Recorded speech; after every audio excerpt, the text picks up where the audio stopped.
I'm awake. Are you? I wonder how many miles I've fallen. It seems I'll get to the center of the earth. Curious, isn't it? And really, nothing's quite impossible. Let's go now to our new episode of the Unfiltered Rise with me, Heidi Love. Hello, everyone, and welcome to the Unfiltered Rise with me, Heidi Love. And today I have a different kind of show for you because I am going to be branching out a little bit and doing some shows on my own. So I am going to be calling this series Lucidity with Heidi Love, and they will still be on my regular channel. I do just want to do this so that in times where, there's scheduling errors or whatnot, I can give you guys more shows and some information as well. So hopefully this will go well. So, as per always, I bring my slides because, hey, why not? Let me get that ready to share with you guys. Now, I have had a ton of questions from viewers about who I'm speaking about with John Dee. And I know we did a little show about it very recently, but we got kind of off topic and went into Mormonism, of course. And as much as I love to talk about Mormons, I think we need a little bit of basis for understanding on this, or we're never going to understand exactly what's happening and why I relate it to anything. Like, why would he matter, right? Why would this old guy from 1527 even make any difference? Well, it's a huge correlation between Joseph Smith and with my research, and I came across it completely by accident. So John Dee was born July 13th in 1527 in London, England. His father, Roland, was a tailor at court. And actually, technically, I don't think that he was specifically a tailor from what I've read. He actually selected the linens and the different fabrics for the tailor to make the clothes to Queen Elizabeth I. And so when we're speaking about John Dee, he was never really part of the court. I mean, he became a big integral piece to Queen Elizabeth, but that was kind of by accident. And he did wait after being offered like a lesser court offering to be part of the court, but he turned it down in hopes that it would be a better, more prestigious thing. And it kind of never came about. So sadly enough, he never was a technical part of the court. And a lot of this information I get is from The Queen's Conjurer. That's a book, and as well as Jason Louv, Empire of Angels. Now, we're not going to go into Enochian magic today. And even when I do, it will be a brief overview because I don't practice magic and I'm not an expert on anything like that. But I do think, like I said, that it's important that we go over this so that we know exactly what's happening. And no, I'm not talking about John D. Rockefeller, which is another one we probably will do a deep dive on similar to this. And so John Dee, became this court advisor, astrologer, occultist to Queen Elizabeth I. Now, this came about in kind of an odd way. He came and read the stars, did some fortune telling basically for Queen Elizabeth. And at the time, she wasn't the ruler of the king's courts, like at all. Her sister was. And he did this and it became very true. And during this time frame, he's explaining to her, like, when this happens, you're going to be, the new Elizabeth will be Arthur and I'll be Merlin, and we're gonna envision this new world order. He is the one that has claimed this term. So it's interesting to me that he claimed this term New World Order, and yet it still exists today. He based a lot of this on Atlantis and all these different readings that he had done because John Dee was an avid reader. He just loved to read, and he read, they say, other than 4 hours a day, he read all the time.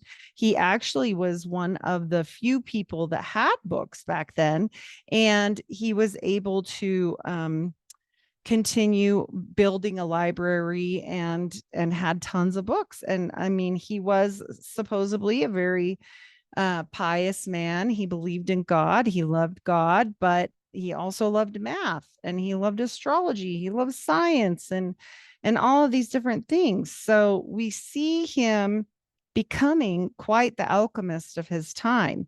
He also created a whole language of angels and different things that are really important to magic. So when we're looking at this stuff, it's so important to know just what exactly, like I said, he was or what he did for the courts. So I'm going to go to the next photo here. So John Dee was very well known for math as well as writing, as well as his library and being an astrologer. Like I said, he did get in quite a bit of trouble when he gave his reading to the queen at that time. Well, she wasn't yet, to the future queen of England. And he was actually accused and got in trouble for this, claiming that he was a sorcerer, which I mean, probably was, right? And so he got into big trouble with Queen Mary and was accused of black magic. And he was actually put in prison for this. So he was left there for quite a little bit of time. I believe it was up to 3 years until what he said would happen to the queen did happen, and Queen Elizabeth came into power. So it was very strange that, all of this actually did come true, and this was before what we're going to talk about with his readings, and speaking to other realm beings. And that does come into play. And that is why I was super interested in him, because, I mean, let's admit it. This guy, this mathematician, library guy, he's building his own library, all of these things. But then he gets so far into learning that he doesn't have any more to learn. He like read all of everything. And this book right here is one of the books I was talking about, and the other one's upstairs. But these are very important people to know, this basis of all of these things that we see play into the future, right? We've got one world order still happening, still this dream. I don't know that they're doing it quite as chaste and benevolent as John Dee was, but we still see this pop up continuing to this day with the new world order. These things play in time and time again. But also what plays in time and time again is the fact that these people get to a point where they don't have any more knowledge to learn, and they want to know more. Well, where are you going to get it? And again, remember, guys, this is going to be a brief synopsis of John Dee. There's no way for me to successfully show to you all the things in books, other than having you guys read them. But nevertheless, it's something, and it gives you that little bit of basis for understanding, especially if you're following my work, because this was critical in me deciphering what exactly happened with Joseph Smith, because John Dee goes forward and he tries really hard to communicate with spirits. He does not have the mentality to do that, though he is very smart. He cannot channel. And I mean, I'm saying that probably was a good thing for him, but doesn't keep him out of trouble at all. So he gets into channeling through another person. Now, there was another one before the one that is the most famous, helper, scrying helper that he has, which is Edward Kelly. And we'll get into Edward Kelly as well. But there was another one before him, and a lot has been lost, and there's another one after him. And so the main one that they always concentrate on is just Sir Edward Kelly. And they do talk about him popping up somewhere around 1582, and they start scrying. Now, he's not the only one that's done this, neither has Joseph, but like Nostradamus has done this. There's been other people that do scrying and use crystals or whatever to, a rock, sound familiar? Meh. To get what they need to get. And he would do opposite with Edward Kelly, who was actually not a sir, as he said. And he also gave a different last name at first because he was kind of a swindler. However, most people want to contribute Kelly's worked garbage because, oh, he's a liar and he's a thief. And why do we know that? We know that because he got his ears cropped, and they actually did cut them and leave him with the tops of his ears gone. for forging. I believe they said it was certain documents and coins that he was forging, but he stayed and worked for Dee. And he's kind of in this situation where, yeah, he doesn't really want to leave because he can't exactly get a normal job. I mean, if your ears are cropped, it's kind of like missing your hand. People are going to notice, and they do. And so, who was manipulating who here? I don't know. Multiple times, Kelly tried to leave and quit this kind of work and came back. So, it's interesting to me. We don't know all of the ins and outs of their relationship, but we do know that for years and years, they work on scrying together. And Dee is the one that memorizes this Enochian language, which they receive from these angels, which they reach out to. Now, they don't do it without help, of course. They do it with the help of this, and this is an obsidian mirror. They say the origins of this is Aztec. It's black obsidian. They call it a mirror, but it's really kind of not a mirror. It's just this black obsidian stone, which is actually still available, to go and look at in the museum today, which is where this picture is from. So he also has this amazing crystal ball that he says, and those of you that are ex-Mormons or Mormon, if you're watching my channel, I'm not sure why, but I am glad you are. Maybe you'll see the light. Hopefully not through a stone. But anyways, he sees through this because he was given it by an angel, by Uriel. And it's interesting to me that, of course, it's Uriel because he does pop up in Joseph Smith's parchments as well. So maybe this angel, we'll say angel, right, is one of those that pops up time and time again to mess with humanity. The one thing I always tell people is, look, the angels don't love that you are going to have some part in their demise or judgment later. They don't love us. We're kind of like the crappy little brother that comes along and steals the limelight. And, they feel that.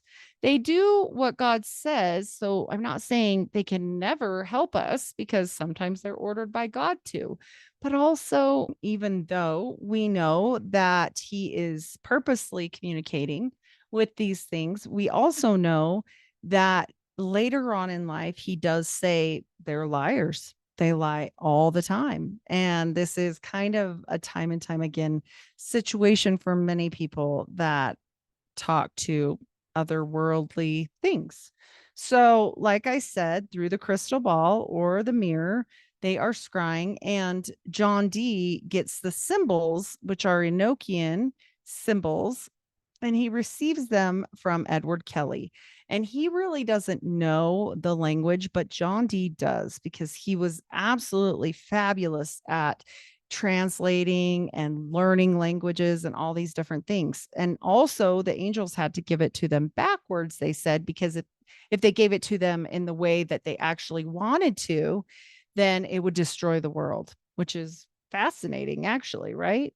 So they go through this and they're doing these workings. They call them the Enochian workings for years and years and years. And they write a lot of different things, but also they receive directions, for lack of a better word, on how to build a table to communicate with these things. Now, remember, he thinks they're angels. So he writes all this down to make this table, and they instruct him that he should do that. And this is called a temple table or a table of practice. And this table of practice has specific things, including shoe stones, which should sound familiar, obsidian mirror, like we spoke about. Table of practice also has wax seals and different things you can see on top. We're talking about sigils, and different mathematical equations, I would say, and different tables there of Enochian language. So that's kind of a brief overview. This isn't like Magic 101. I'm not going to teach that because I don't think that anybody should probably mess with this, and we'll get into why. But this can be a very dangerous situation. Of all of the different things I've read about magic, Enochian magic seems to be one of the most discouraged to be practiced without having knowledge. Would I practice it in general? No, I definitely would not. But nevertheless, he does. I mean, this is not somebody that just went about this willy nilly and made up his own language. In fact, there has been linguists that have gone through the language and said basically, if this person created this language and it came from Kelly, remember, this guy's not smart, that he would have to be basically brilliant to achieve what they achieved from it, because they receive 48 poetic verses. They receive the keys that they use to open the 49 gates of wisdom. All of these different things that they've done. And these books of mystery have been used clear into all the hermetic orders that come forward when we're talking about mystery schools, when we're talking about magic. These are the things that these people have figured out how to use because they were continued and is continued to this day. You can find Jason Louv, that wrote this book, says he practices Enochian magic. So oftentimes this is like for occultists only. I mean, I don't think any Christian would be wanting to use things like this to communicate with anything, because as we know, and as he said himself, this is not something you need to mess with. And they also lie a lot. Crowley says the same thing. After he wrote the Book of the Law, he spoke with these things from another, I think of it as a dimension, interdimensional beings. I truly believe in that. I know that, he talks about ether and all this stuff. And if you read some of Steiner's work, also considered an occultist, which we'll be doing a full breakdown on. But nevertheless, this is important information. And so people always say, why do you study this stuff? Look, we're never going to get the answers we need about mystery schools or religion lies or any of this stuff without knowing what is going on. And so this is a really good place to start. These books, like I said, The Queen's Conjurer and Jason Liu, Empire of Angels, John Dee and the Empire of Angels. This is really good. So it will give you a much better understanding, unless you just want a brief lowdown, which is exactly what this is. So John Dee continues this work, and eventually they get to a point where they've spoken all these things. They've written all this stuff down. The angels are starting to get weird. One of them shows up and is telling Edward Kelly, you need to go get married. And then he does, and he doesn't want to, and he hates his wife. And then they come back later and they're like, why are you married? Poor guy. Not as bad as the time when they came and told him if he didn't do what they said, they were going to stab him. And then a big sword came out of the book and supposedly stabbed him. So I wasn't there. I don't know exactly what happened. But I can say this: when these things want you to do something, I mean, could I see them stabbing people? Sure. It wasn't realistic per se, but he sure did run away for days on end, which is why I always say, I don't know that he was the one causing all the trouble, right? Because that's what they want to say. They want to constantly say that this was Edward Kelly and just made it up. Then why does it work? Right? That doesn't make any sense. So we're talking about all of this stuff that they're doing. And at the same time, they have developed some real alchemy successes with the different practices that they've been doing together. Some people think it's gold or mana when we get into the Knights Templar, but it's a very interesting situation when we talk about monoatomic gold or what these people say. It sounds kind of crazy, but then you look at it and you're like, maybe there's something there. I don't know. So, like I said, they used all of these things, astrology, philosophy, all this stuff. And they've also been using things like the magus. For people that do not know what that is, that's a divine book. It's knowledge and natural celestial laws to harness spiritual forces for the benefit of humanity. We look at this and we see that they were having some, like I said, successes with what they were giving them. And isn't that always the case, right? With Joseph Smith, he goes out, he says he spoke to an angel. The angel told him to scry, so he does, and they write a book and it becomes a religion. These guys do the same thing. All of this goes into so many religions and different practices. And we see the same thing. They write it down, it becomes religions or Lima, whatever. It's all in the use of this. So when we're looking at this stuff, it can't be nothing. Really, everybody was just crazy in the same way. And another interesting thing is they always lean heavy on math. John Dee actually says math is the language of the gods. And so that to me also is really interesting. And hierarchies of the universe, divine top is God and celestial beings, and then humans, and then the material world. And these things all influence each other, which I completely do get on board with. I believe that 100%, which is why we pray, right? This is why we pray against it, because otherwise it wouldn't make any sense. We wouldn't even care. But here we are. We have them pursuing universal knowledge. I was talking about sacred duties, transformation. They're trying to bring about this bridging of science and magic. And this is still going on today. When we look at people today, they're either like you're woo or you're straight laced, right? It's never just one or the other.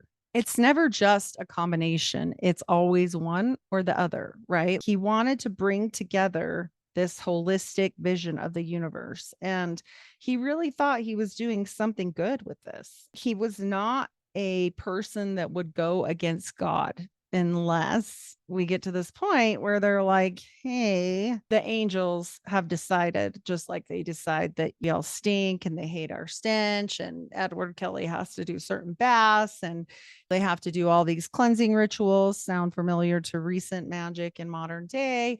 Yeah. So they say to them, look, Uriel wants you guys to share everything in life. And they're like, right, we will. And they're like, but that means everything. Right. No problem. No, even your wife. So at this point, with the whole wife thing, you have to understand John Dee was married to a quite younger lady, but they were really close and loved each other. And she absolutely detested Edward Kelly. So trying to talk her into this, and the wife that really wasn't that close to her husband either, Edward Kelly's wife that he went and grabbed. So they decide they go through with it, but John Dee apparently didn't seal the deal and couldn't finish what he started. We'll just leave it that way. Edward Kelly does. He's a much younger man. Well, this completely destroys their relationship and their working together. And also it makes things really hard for them in general in life. So they were down visiting King Rudolph II, and Kelly decides to stay with him. And John Dee decides to go home because he just had had enough. So he goes home and he finds out his whole everything had been pillaged. Everything was gone. His wife is pregnant, which was super interesting. Yikes. And she has this baby. And the funny thing is it looks just like Edward Kelly. You guessed it. And so John Dee was kind of left to his own devices after this whole visit to Rudolph II. No longer was Elizabeth in charge. In fact, the next person to take over was King James, like the King James. And he absolutely detested witchcraft. In fact, it led to them having to burn their books at one point before he did return back without Kelly.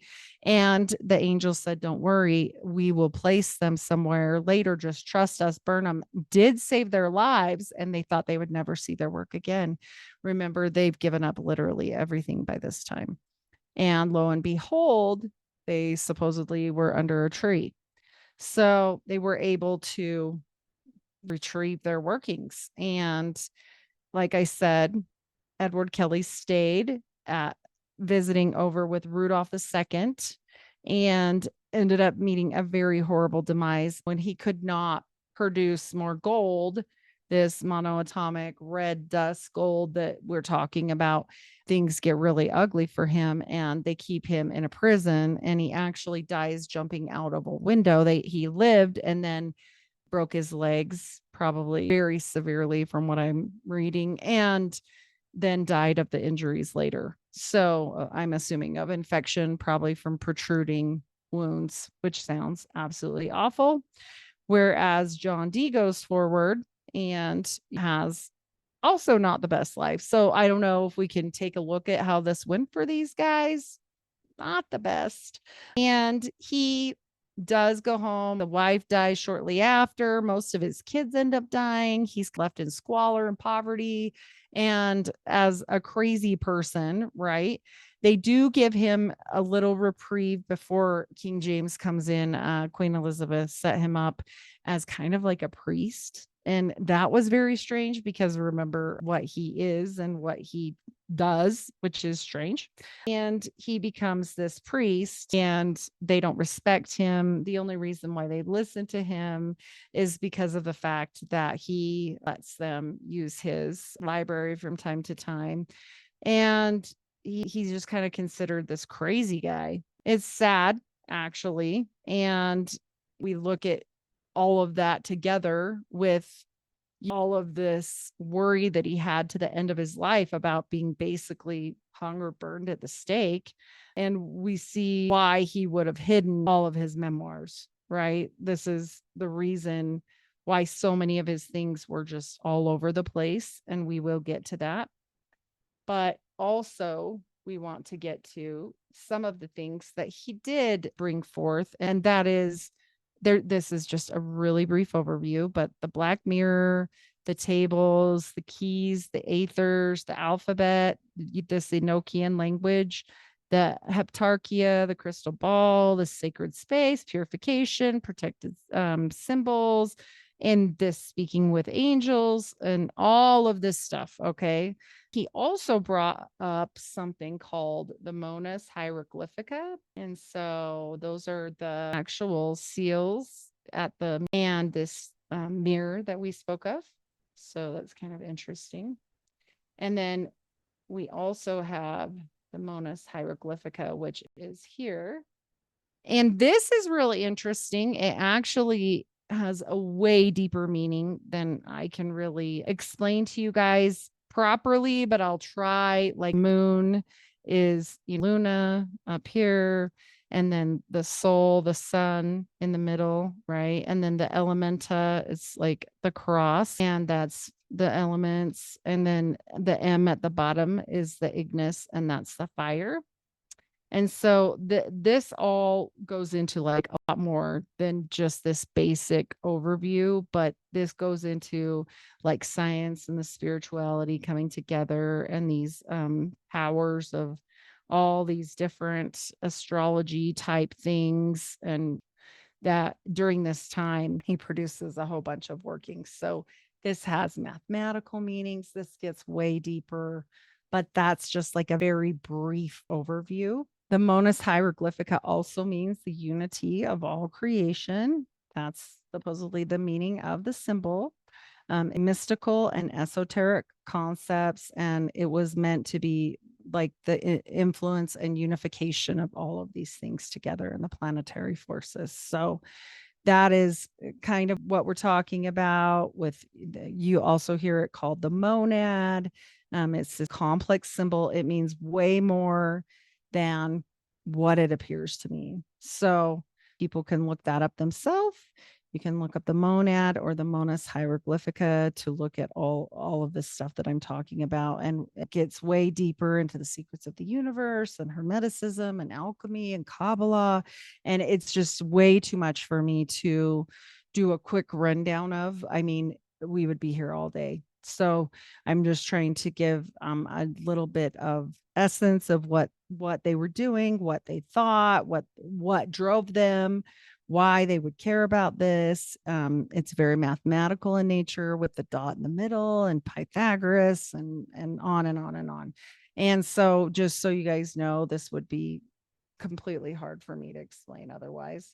And this is something that helped John Dee be a little bit invigorated with his learnings. We'll say this is Al-Kindi, and John Dee was inspired by him. And he was one of wealth and privilege. He was Arabic father of philosophy. So they were the father of the Arabs, they say, and Islamic philosophy. He was also all about math. He had many, many, many texts that he worked on. 242 texts survived, they say. Uh, in another, he said 24 books were lost and were found in the 20th century. There's some weird connections with the Necronomicon there. No, it wasn't one of his works. It was kind of this collage of, you know, the Necronomicon um, backstory, we'll say, and, some of his workings mashed together, but it really wasn't, it's not from him. In fact, that's widely been known to be a false book, but there's a lot of back and forth on that. He was very into speech, animal sacrifice, sonic radiation, all of this different important, rapid, violent release of unity of the animal, focus, violent energy. So he's really focused on intention and consciousness and this violence. And I don't know that per se. John Dee really went with that. I think it was more sex magic influenced, but yeah. He also comes up with stellar ray theory and the occult structures of the universe. And you can look in the Picatrix, which is a real book that you can look at to help understand some of these things if you really want to dive deep, deep into Al-Kindi and his works. But that's a brief overview of one of the people that really showed John Dee some things, and then he ran with it as well. I mean, I don't think he got the information from them, but nevertheless, it's there.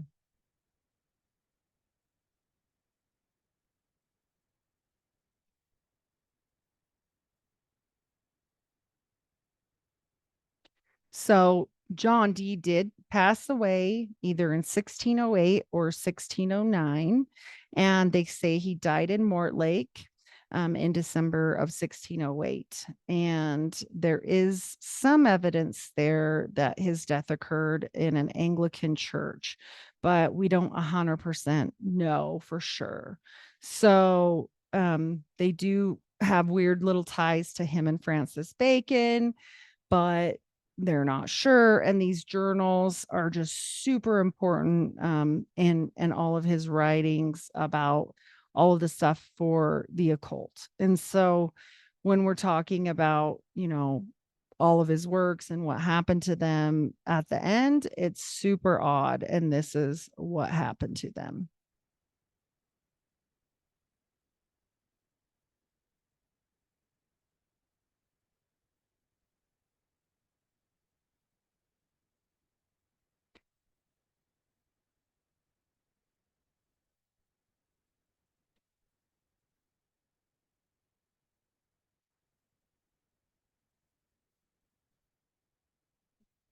So many of his workings and different books were stolen, and they actually knew who stole them, which is kind of sad.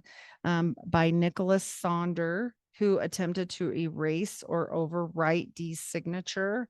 And then these things have been kept, his manuscripts and his objects from his lifetime and his travels, actually went to the library because they were stolen and different things. So they also ended up, getting sold or traded or to other people. But the Wellcome collection, spelled with two L's, holds the items associated, including the glass believed to be his scrying crystal ball. And so that's very interesting at the British Museum. And how they were actually found were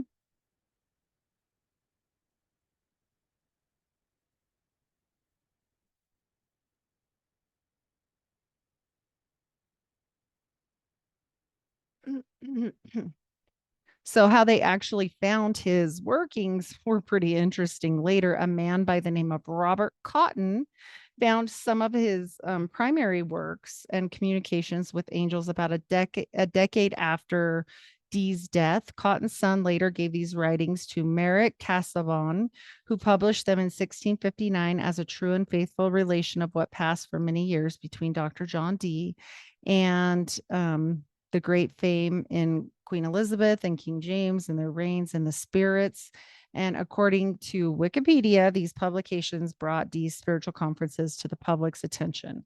So also many of his manuscripts were lost because before the guy that found some of them, there were some that were destroyed by the maid who was using them to keep herself warm, which was kind of terrible. And so we know that a lot has been missing and or destroyed. And so he is definitely one that they say was the original 007, just for people that don't know that. And it was meant for her eyes only. The two O's were meant, that was kind of like his symbol. And he made that. And he also, um,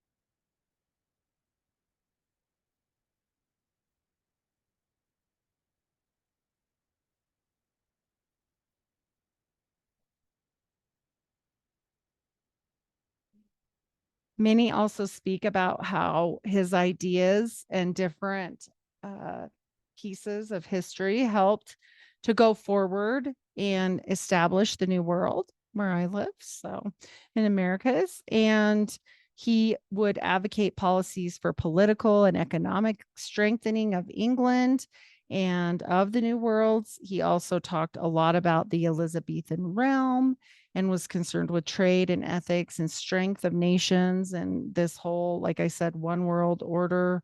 And he was involved very much so with the queen until she passed, like I said.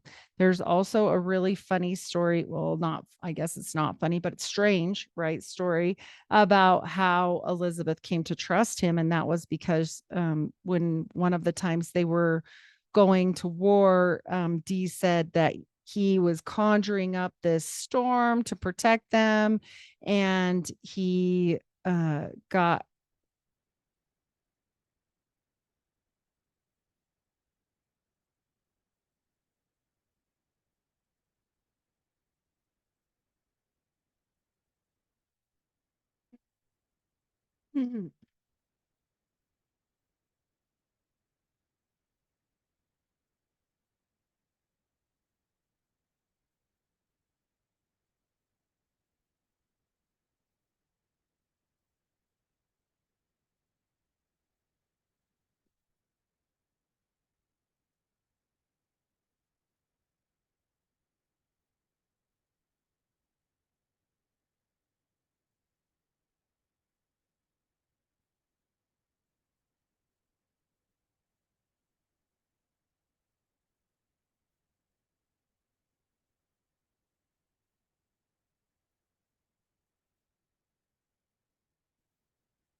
Dee did make some predictions, including the Great Fire of London, the French Revolution, the rise of Hitler, the Apollo moon landings, and the Space Shuttle Challenger disaster, the tragic death of Diana of Wales. Many of Nostradamus's predictions were written also, and that uh,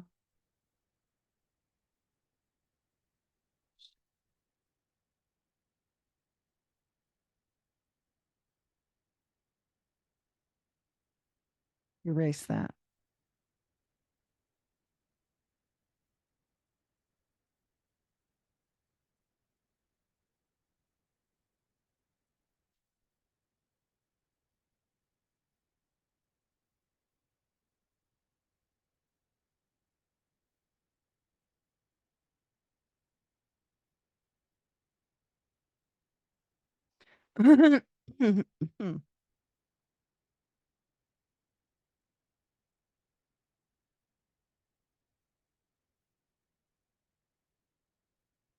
So for the predictions that John Dee did get correct, he got correct Queen Elizabeth I's ascension, like I said, under Queen Mary, that he predicted the Queen's death, which was a sin and also against the law. So that's what got him thrown in prison.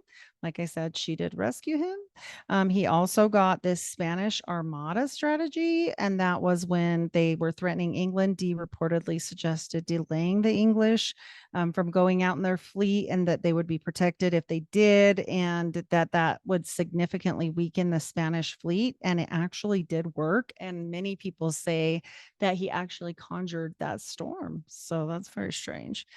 He also had a huge influence with his concepts of the British Empire and what we spoke about there, and other potential instances where he was definitely right, or things that do work again, is his impact with the Enochian language, the impact of his predictions of his lifetime, some of them being about the Black Prophecy that led to King Charles II to form a secret society to research and prevent the fulfillment of these. And so, I mean, these are things that didn't come true because they were delayed due to that. It's also huge to know that without John Dee, they would not have a lot of the different esoteric religions or mystery schools to this day.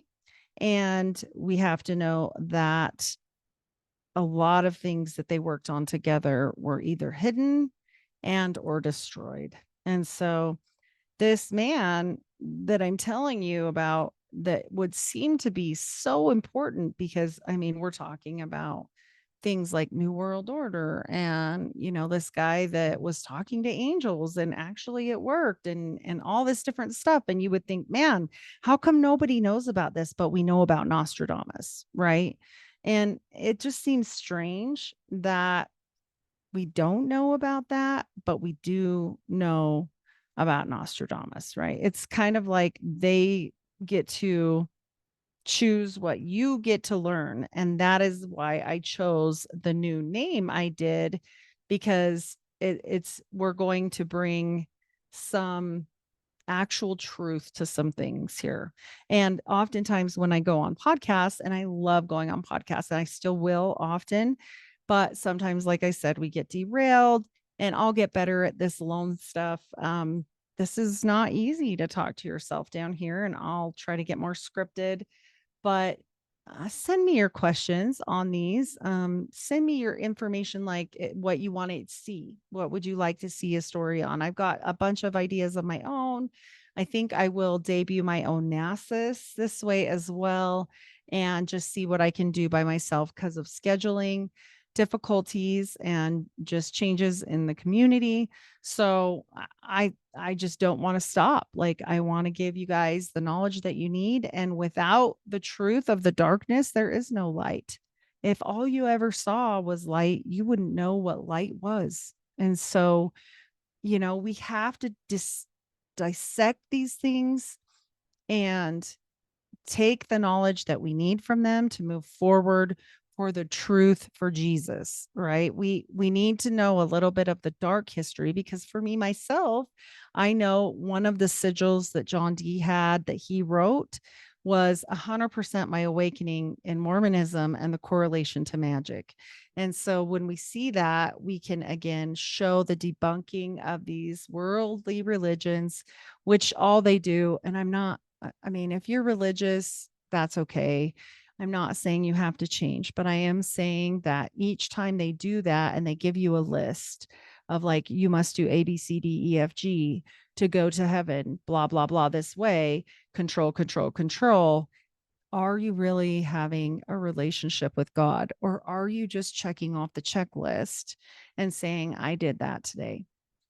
So, they do these things on purpose to keep you from your divine recognition, because we are all literally divine and we will never be God. I don't believe in that. I don't believe we will ascend and be gods or goddesses. I don't. No disrespect to anybody that does. I try to come at everybody with respectful thoughts, because I know some people do. But when they say as above, so below, they're talking about bringing the heaven down to earth, right? And if you're an ex-Mormon, this sounds really familiar, because they say that. They say that the earth will become heaven. They don't say anything about us going up there to just live. They say this will be transformed in the latter days. And we have to know that just because you may become great, or just because you may become the best you can be, it will never mean you're better than God. It just can't. I don't believe that. I mean, it's like having a father. If your father dies, are you then your own father, or is your father still there? Your father is there. He's still your father, even though he's passed away and deceased. So that's how I look at it. I've always said, if people want to magic it up, magic it up. If you want to do these things that have some really serious consequences, I mean, in every single person I study that is knee deep in the occult, they never have a great outcome. How come they don't have this amazing life? Like, oh, he went and did that. And yep, they made the gold and they gave it to King Rudolph II, and they all lived happily ever after. No, people are getting chucked out windows, dying of infections. He watches his whole family pass away. It's just, it's never that great. And so when we look at these things, maybe God is literally trying to tell us, yes, I want you to know certain things, but no, you will never be me. And he says it time and time again. In the Bible, time and time again, God says, you will never think like I think. Don't even try, right? Because we aren't him. And I believe that with my true heart. So no matter what, if you want to go a different route, that's okay too. And, hopefully these will still be interesting anyways. I'll try never to just always be on my soapbox, but I really did want to delve into some areas where people have written in. And I also want to go into some areas where the creepy stuff, it's not all going to be just esoteric things. It's just going to be truth. And so for that, and for me, these are shorter, but I hope you like them. Let me know, please, if you haven't. Please give me a rating in Apple, especially. That helps me so much. If you're seeing this on Spotify, that helps too. Any comments that you can give, follow, share, all of that stuff is so important. And if you do want to see me more, 2 extra episodes I drop on Patreon twice a month. I give you extra episodes instead of taking away from my content or splitting it or cutting it off. I just hate that. I'm a listener podcast, not just a podcaster. I like to actually listen to podcasts. So I know how frustrating that can be. I don't like to do that. I don't want to say you have to pay $5 to go hear the rest of the story that I started.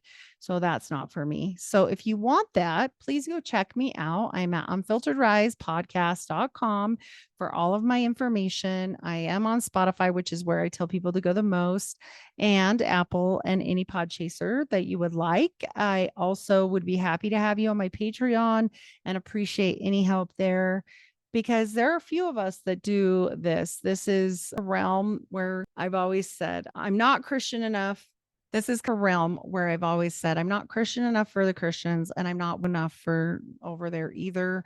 And so that is a big part of why I'm going to branch out and do a little bit of these by myself, because I just feel like it needs to get out there. That word needs to be out there. I'm still going to keep bringing a bunch of interviews your way.